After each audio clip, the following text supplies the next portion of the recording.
আসসালামু আলাইকুম গাইস, আমরা এখন দেশে এসেছি।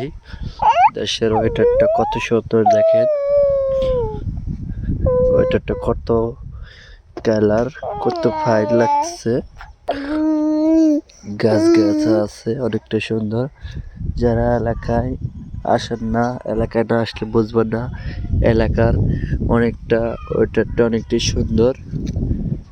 যারা বেড়াতে আসবেন তারা বুঝবেন, অনেকটা মজা হবে আসলে। এটা হচ্ছে আপনার টাঙ্গাইল ডিস্ট্রিক্ট, ঠিক আছে, টাঙ্গাইল কালিহাতি। আর ভিডিওটি কেমন লেগেছে ওইটা আপনাদের কাছে অবশ্যই কমেন্ট বক্স করে বলবেন। আর ভালো লাগলে একটা লাইক, একটা শেয়ার করবেন। আর নতুন নতুন ভিডিও পেতে হলে কি করতে হবে, চ্যানেলটি সাবস্ক্রাইব করে রাখবেন। সবাই ভালো থাকবেন, সুস্থ থাকবেন। আল্লাহ হাফেজ।